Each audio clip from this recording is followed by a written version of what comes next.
नमस्कार। आज हम पंचवटी खंड काव्य का तीसरा व अंतिम भाग पढ़ेंगे। इस भाग में भगवान के अद्भुत सौंदर्य का वर्णन, भगवान राम व शूर्पणखा के बीच वार्तालाप और शूर्पणखा का अत्यंत भयानक रूप का वर्णन तथा लक्ष्मण जी द्वारा शूर्पणखा के नाक व कान काटे जाने का वर्णन मैथिली शरणगुप्त जी ने किया है।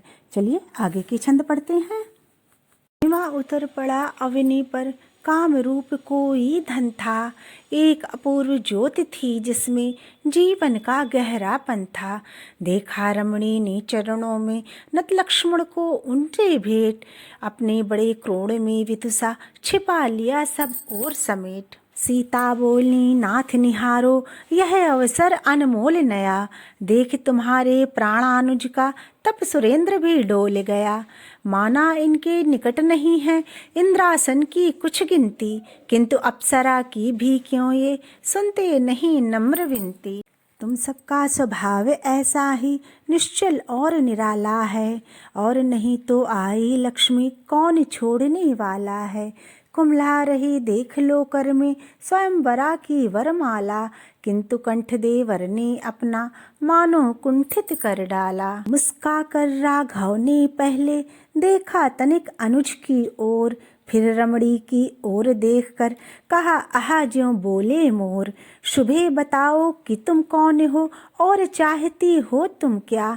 छाती फूल गई रमणी की, क्या चंदन है कुमकुम क्या। बोली वह पूछा तो तुमने, शुभे चाहती हो तुम क्या। इन दशनों अधरों के आगे क्या मुक्ता है विद्रुम क्या। मैं हूँ कौन वेश ही मेरा देता इसका परिचय है, और चाहती हूँ क्या यह भी प्रकट हो चुका निश्चय है। जो कह दिया उसे कहने में फिर मुझको संकोच नहीं, अपने भावी जीवन का भी जी में कोई सोच नहीं। मन में कुछ वचनों में कुछ हो, मुझ में ऐसी बात नहीं। सहज शक्ति मुझ में अमोघ है, दाम पेच आघात नहीं। मैं अपने ऊपर अपना ही रखती हूँ अधिकार सदा, जहाँ चाहती हूँ करती हूँ मैं स्वच्छंद विहार सदा। कोई भय मैं नहीं मानती, समय विचार करूँगी क्या। डरती हैं बाधाएं मुझसे, उनसे आप डरूंगी क्या। अर्धयामिनी होने पर भी इच्छा हो आई मन में, एकाकिनी घूमती फिरती आ निकली मैं इस वन में। देखा आकर यहाँ तुम्हारे प्राणानुज ये बैठे हैं, मूर्ति बने इस उपल शिला पर भाव सिंधु में बैठे हैं। सत्य मुझे प्रेरित करता है कि मैं उसे प्रकटित कर दूं, इन्हें देख मन हुआ कि इनके आगे मैं उसको धर दूं। वह मन जिसे अमर भी कोई कभी क्षुब्ध कर सका नहीं, कोई मोह लोभ भी कोई मुग्ध लुब्ध कर सका नहीं। इन्हें देखती हुई आड़ में बड़ी देर मैं खड़ी रही, क्या बतलाऊं किन हावों में किन भावों में पड़ी रही। फिर मानो मन के सुमनों से माला एक बना लाई, इसके मिस अपने मानस की भेंट इन्हें देने आई। पर ये तो बस कहो कौन तुम करने लगे प्रश्न छूछा, यह भी नहीं चाहती हो क्या जैसा अब तुमने पूछा। चाहे दोनों खरे रहें या निकले दोनों ही खोटे, बड़े सदैव बड़े होते हैं छोटे रहते हैं छोटे।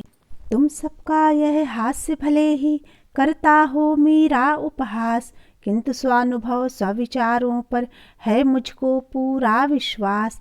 तो अब सुनो बड़े होने से तुम में बड़ी बड़ाई है, दृढ़ता भी है मृदुता भी है इनमें एक कड़ाई है। पहनो कांत तुम्ही यह मेरी जयमाला सी वरमाला, बने अभी प्रासाद तुम्हारी यह एकांत पर्णशाला। मुझे ग्रहण कर इस भामा के भूल जाएंगे ये भ्रूभंग, हेमकूट कैलाश आदि पर सुख भोगोगे मेरे संग। मुस्काई मिथिलेश नंदिनी प्रथम देवरानी फिर सौत, अंगीकृत है मुझे किंतु तुम मांगो नहीं न मेरी मौत। मुझे नित्य दर्शन भर इनके तुम करती रहने देना, कहते हैं इसको ही अंगुली पकड़ प्रकोष्ठ पकड़ लेना। रामानुज ने कहा कि भाभी है यह बात अलीक नहीं, औरों के झगड़े में पड़ना कभी किसी को ठीक नहीं। पंचायत करने आई थी, अब प्रपंच में क्यों न पड़ो। वंचित ही हो ना पड़ता है यदि औरों के लिए लड़ो। राघवेंद्र रमणी से बोले बिना कहे भी वह वाणी, आकृति से ही प्रकृति तुम्हारी प्रकटित है हे कल्याणी। निश्चय अद्भुत गुण है तुम में, फिर भी मैं यह कहता हूँ, गृह त्याग करके भी वन में सपत्नीक मैं रहता हूँ। किंतु विवाहित होकर भी यह मेरा अनुज अकेला है, मेरे लिए सभी स्वजनों की कर आया अवहेला है। इसके एकांगी स्वभाव पर तुमने ही है ध्यान दिया, तदप इसे ही पहले अपने प्रबल प्रेम का दान दिया। एक अपूर्व चरित्र लेकर जो उसको पूर्ण बनाते हैं, वे ही आत्मनिष्ठ जन जग में परम प्रतिष्ठा पाते हैं। यदि इसको अपने ऊपर तुम प्रेमासक्त बना लोगी, तो निज कथित गुणों की सबको तुम सत्यता जना दोगी। जो अंधे होते हैं बहुधा प्रज्ञा चक्षु कहाते हैं, पर हम इस प्रेमांध बंधु को सब कुछ भूला पाते हैं। इसके इसी प्रेम को यदि तुम अपने वश में कर लोगी, तो मैं हंसी नहीं करता हूँ, तुम भी परम धन्य होगी। भेद दृष्टि से फिर लक्ष्मण को देखा सगुण गर्जनी ने, वर्जन किया किंतु लक्ष्मण की अधर स्थिता तर्जनी ने। बोले वे बस मौन कि मेरे लिए हो चुकी मान्या तुम, यो अनुरक्ता हुई यार पर जब अन्यान्य वदान्या तुम। प्रभु ने कहा कि तब तो तुमको दोनों ओर पड़े लाले, मेरी अनुज वधू पहले ही बनी आप तुम हे बाले। हुई विचित्र दशा रमणी की सुनियो एक एक की बात, लगे नाव को ज्यों प्रवाह के और पवन के भिन्नाघात। कहा क्रुद्ध होकर तब उसने, तो अब मैं आशा छोड़ूं, जो संबंध जोड़ बैठी थी उसे आप ही अब तोड़ूं। किंतु भूल जाना न इसे तुम, मुझ में है ऐसी भी शक्ति कि जख मार कर करनी होगी तुमको फिर मुझ पर अनुरक्ति। मेरे भ्रुकुटी कटाक्ष तुल्य भी ठहरेंगे न तुम्हारे चाप। बोले तब रघुराज तुम्हारा ऐसा ही क्यों ना हो प्रताप। किंतु प्राणियों के स्वभाव की होती है ऐसी ही रीति, परवशता हो सकती है पर होती नहीं भीति में प्रीति। इतना कहकर मौन हुए प्रभु और तनिक गंभीर हुए, पर सौमित्र न शांत रह सके, उन्मुख वे वर वीर हुए। और इसे तुम भी न भूलना, तुम नारी होकर इतना अहम भाव जब रखती हो तब रख सकते हैं नर कितना। झंकृत हुई विषमतारों की तंत्री सी स्वतंत्र नारी, तो क्या अबलाएं सदैव ही अबलाएं हैं बेचारी। नहीं जानते तुम कि देख कर निष्फल अपना प्रेमाचार, होती हैं अबलाएं कितनी प्रबलाएं अपमान विचार। पक्षपात में सानुरोध है जितना अटल प्रेम का बोध, उतना ही बलवत्तर समझो कामिनियों का वैर विरोध। होता है विरोध से भी कुछ अधिक कराल हमारा क्रोध, और क्रोध से भी विशेष है द्वेषपूर्ण अपना प्रतिशोध। देख क्यों ना लो तुम मैं जितनी सुंदर हूँ उतनी ही घोर, दिख रही हूँ जितनी कोमल हूँ उतनी ही कठिन कठोर। सचमुच विस्मय पूर्वक सबने देखा निज समक्ष तत्काल, वह अति रम्य रूप पल भर में सहसा बना विकट विकराल। ने मृदु मारुत का दारुण झंझा नर्तन देखा था, संध्या के उपरांत तमी का विकृतावर्तन देखा था। काल कीट कृत वयस कुसुम का क्रम से कर्तन देखा था, किंतु किसी ने अकस्मात कब यह परिवर्तन देखा था। गोल कपोल पलट कर सहसा बने भिड़ों के छत्तों से, हिलने लगे उष्ण सांसों से ओठ लपालप लत्तों से। कुंदकली से दांत हो गए बड़े बराह की दाढ़ों से, विकृत भयानक और रौद्र रस प्रकटे पूरी बाढ़ों से। जहाँ लाल साड़ी थी तन में बना चर्म का चीर, वहाँ हुए अस्थियों के आभूषण थे मणिमुक्ता हीर। जहाँ कंधों पर के बड़े बाल वे बने अहो आंतों के जाल, फूलों की वह वरमाला भी हुई मुंडमाला सुविशाल। हो सकते थे दो द्रुमादि ही उसके दीर्घ शरीर सखा, देख नखों को ही जचती थी वह विलक्षणी शूर्पणखा। भय विस्मय से उसे जान की देख न तो हिल डोल सकें, और न जड़ प्रतिमा से वे कुछ रुद्ध कंठ से बोल सकें। अग्रज और अनुज दोनों ने तनिक परस्पर अवलोका, प्रभु ने फिर सीता को रोका, लक्ष्मण ने उसको टोका। सीता संभल गईं जो देखी रामचंद्र की मृदु मुस्कान, शूर्पणखा से बोले लक्ष्मण सावधान कर उसे सुजान। मायाविनी उस रम्य रूप का था क्या बस परिणाम यही, इसी भांति लोगों को छलना है तेरा क्या काम यही। विकृति परंतु प्रकृत परिचय से डरा सकेगी तू न हमें, अबला फिर भी अबला ही है हरा सकेगी तू न हमें। वाह सृष्टि सुंदरता है क्या भीतर से ऐसी ही हाय, जो हो समझ मुझे भी प्रस्तुत करता हूँ मैं वही उपाय।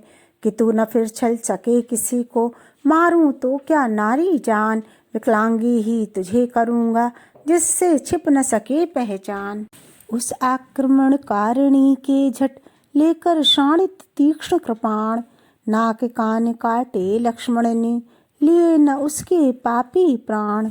और कुरूपा होकर तब वह रुधिर बहाती बिल खाती, धूल उड़ाती आंधी ऐसी भगी वहां से चिल्लाती। गूंजा किया देर तक उसका हाहाकार वहां, फिर भी हुई उदास विदेह नंदिनी आतुर एवं अस्थिर भी। होने लगी हृदय में उनके वह आतंकमयी शंका, मिट्टी में मिल गई अंत में जिससे सोने की लंका। हुआ आज अपशकुन सवेरे कोई संकट पड़े नहा, कुशल करें करतार उन्होंने लेकर एक उषा से कहा। लक्ष्मण ने समझाया उनको आर्य तुम निशंक रहो, इस अनुचर के रहते तुमको किसका डर है तुम ही कहो। नहीं विघ्न बाधाओं को हम स्वयं बुलाने जाते हैं, फिर भी वे यदि आ जावें तो कभी नहीं घबराते हैं। मेरे मत में तो विपदाएं हैं प्राकृतिक परीक्षाएं, उनसे वही डरें कच्ची हों जिनकी शिक्षा दीक्षाएं। राम ने की यह सत्य है सुख दुख सब हैं समयाधीन, सुख में कभी न गर्वित होवें और दुख में ना होवें दीन। जब तक संकट आप न आवे तब तक उनसे डर माने, जब वे आ जावें तब उनसे डटकर शूर समर ठाने। यदि संकट ऐसे हों जिनको तुम्हें बचाकर मैं झेलूं, तो मेरी भी यह इच्छा है एक बार उनसे खेलूं। देखूं तो कितने विघ्नों की वहन शक्ति रखता हूँ मैं, कुछ निश्चय कर सकूं कि कितनी सहन शक्ति रखता हूँ मैं। नहीं जानता मैं सहने को अब क्या है अवशेष रहा, कोई सह न सकेगा जितना तुमने मेरे लिए सहा। आर तुम्हारे इस किंकर को कठिन नहीं कुछ भी सहना, असहनशील बना देता है किंतु तुम्हारा यह कहना।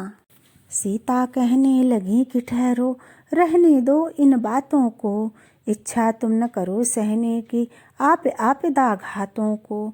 नहीं चाहिए हमें विभव बल अब न किसी को डाह रहे, बस अपनी जीवन धारा का यूं ही निभृत प्रवाह बहे। हमने छोड़ा नहीं राज्य क्या, छोड़ी नहीं राज्य निधि क्या, सह न सकेगा कहो हमारी इतनी सुविधा भी विधि क्या। विधि की बात बड़ों से पूछो वे ही उसे मानते हैं, मैं पुरुषार्थ पक्षपाती हूँ इसको सभी जानते हैं। यह कहकर लक्ष्मण मुस्काए, रामचंद्र भी मुस्काए, सीता मुस्काई विनोद के पुनः प्रमोद भाव छाए। रहो रहो पुरुषार्थ यही है पत्नी तक न साथ लाए, कहते कहते वैदेही के नेत्र प्रेम से भर आए। चलो नदी को घड़े उठा लो करो और पुरुषार्थ क्षमा, मैं मछलियाँ चुगाने को कुछ ले चलती हूँ धान समा। घड़े उठाकर खड़े हो गए तत्क्षण लक्ष्मण गदगद से, बोल उठे मानो प्रमत्तर हो राघव महामोद मद से। तनिक देर ठहरो मैं देखूं तुम देवर भाभी की ओर। शीतल करूं हृदय यह अपना पाकर दुर्लभ हर्ष हिलोर। यह कहकर प्रभु ने दोनों पर पुलकित होकर सुध बुध भूल उन दोनों के ही पौधों के बरसाए नव विकसित फूल। पंचवटी खंड काव्य यहीं पर समाप्त होता है। फिर मिलेंगे आपसे एक नई कविता के साथ। अगर आपको मेरा यह वीडियो पसंद आया हो तो कृपया लाइक करें, सब्सक्राइब करें, शेयर करें और बेल बटन पर क्लिक अवश्य करें। धन्यवाद।